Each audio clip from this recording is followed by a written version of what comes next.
Assalamualaikum warahmatullahi wabarakatuh, Bapak Ibu sekalian. Jumpa lagi pada kesempatan kali ini. Bapak Ibu, ini heboh tentang pencairan THR. Bapak Ibu, kami kutip dari situs Detik Finance atau Detik.com Bapak Ibu, dan banyak stasiun berita yang online yang lain seperti Okezone dan banyak lagi Bapak Ibu memberitakan apa isinya. Mari kita ikuti Bapak Ibu. Jakarta, petisi online muncul meminta pemerintah merevisi aturan tunjangan hari raya THR aparatur sipil negara. Mereka tidak terima karena tahun ini besarannya belum 100% seperti sebelum pandemi COVID-19.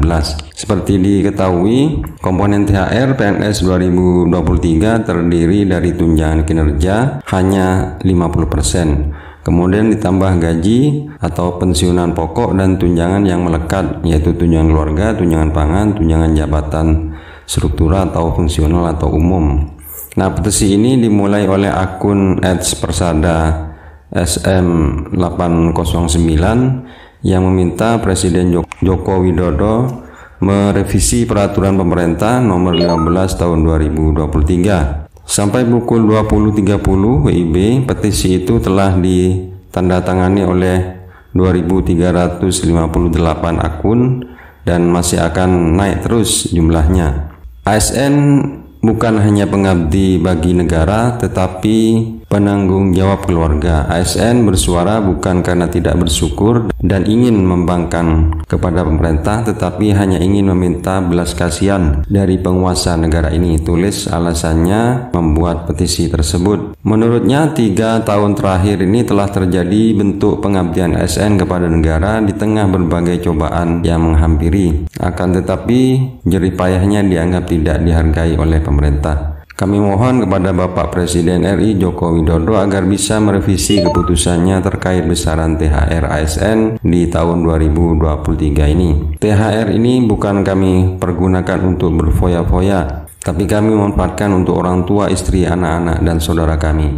Jangan samakan kami dengan para pejabat dan pegawai dari instansi yang bergelimang uang, tulisnya. Mereka yang menandatangani petisi ini juga memberikan komentar. Beberapa dari mereka menyindir Direktorat Jenderal Pajak Kementerian Keuangan yang diberikan bonus karena realisasi pajak tercapai, sehingga ada hak orang lain yang harus dipotong. PNS jelata saja yang dikorbankan, pejabat dan instansinya sendiri dapat bonus, pamer kekayaan serta tukin besar. Sejahtera kok hanya untuk golongan sendiri, yang lain dianggap beban APBN. Katanya APBN surplus. Neraca keuangan sehat, ekonomi meroket, malah Dijen Pajak dapat bonus, yang lain potong terus haknya.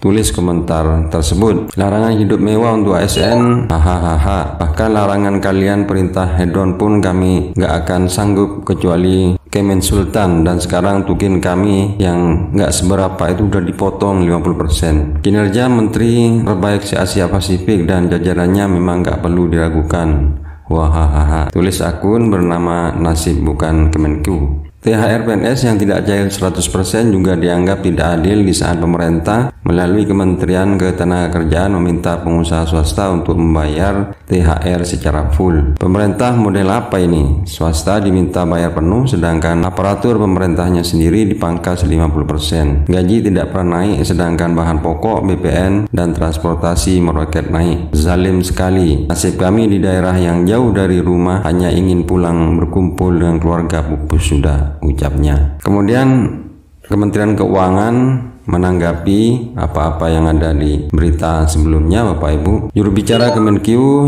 Justinus Prastowo mengatakan petisi itu sebagai bentuk ekspresi dan aspirasi para PNS. Pihaknya pun menghormati langkah tersebut. Tambah Prastowo, tentu saja kami menghormati aspirasi yang disampaikan.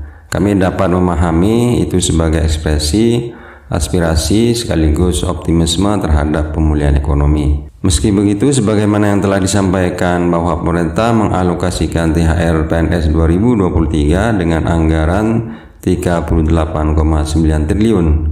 Hal itu telah memperhatikan kemampuan keuangan negara, di mana diputuskan komponen dari tukin hanya 50%. THR dan gaji ke-13 untuk aparatur negara dan pensiunan sebagai apresiasi terhadap kontribusi mereka dengan tetap memperhatikan kemampuan keuangan negara, tambah Prastowo. THR PNS 2023 belum bisa cair 100% karena pemerintah mempertimbangkan kondisi pemulihan ekonomi yang masih mengalami ketidakpastian karena tantangan global. Diharapkan kondisi tahun depan sudah lebih baik sehingga hak para abdi negara bisa diberikan secara penuh. Mukas Prastowo. Nah, itulah Bapak Ibu informasi terkini tentang update berkaitan dengan pencairan THR dan gaji ke-13 Bapak Ibu. Mudah-mudahan bermanfaat. Assalamualaikum warahmatullahi wabarakatuh.